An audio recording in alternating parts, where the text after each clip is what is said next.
মানব পাচারকারী কিংবা বিভিন্ন অপরাধজনিত মামলায় অভিযুক্ত দক্ষিণ মধুপুর পঞ্চায়েতের নোয়াবাড়ি এলাকার সমরদীপ বর্ধন ওরফে সাগর গ্রেপ্তার পুলিশের হাতে। জানা যায়, দীর্ঘদিন যাবৎ মধুপুর থানার পুলিশ তাকে গ্রেফতারের জন্য জাল পেতে রেখেছিল। শেষ পর্যন্ত সোমবার গভীর রাতে গোপন খবরের ভিত্তিতে মধুপুর থানার 3 অফিসার বিভিন্ন জায়গায় উৎপেতে বসে থাকে এবং জাল বিস্তার করে পরে তাকে গ্রেফতার করতে সক্ষম হয়। এদিকে মঙ্গলবার দুপুরবেলা অভিযুক্ত সমীরদীপ বর্ধন ওরফে সাগরকে বিশালগড় মহকুমা আদালতে সোপর্দ করে। এদিকে পুলিশ জানান, মানব পাচারকারী সহ বিভিন্ন অপরাধজনিত মামলা তার বিরুদ্ধে রয়েছে। পুলিশ অনেক পূর্ব থেকেই তার বিরুদ্ধে মামলা হাতে নিয়ে জাল পেতে রেখেছিল। আর জানা যায়, অভিযুক্ত সমীরদীপ বর্ধন এলাকার মধ্যে দীর্ঘদিন যাবৎ একটি গ্যাংয়ের সাথে জড়িত হয়ে অপরাধজনিত কাজ চালিয়ে আসছে।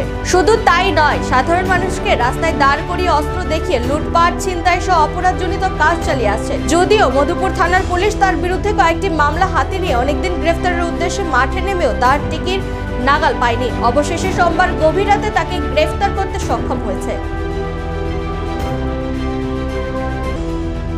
ঘটনা কালকে রাতে আমরা একটা মানব পাচারের সমরজিৎ বর্ধন নামে একজনকে অ্যারেস্ট করেছি। কোন জায়গাতে অ্যারেস্ট করেছেন?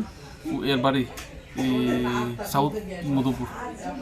তার বিরুদ্ধে কী কী মামলা রয়েছে? তার বিরুদ্ধে মানব পাচারের মামলা রয়েছে। অভিযানে কে ছিল? হ্যাঁ, আপনার অভিযানে কে কে ছিল?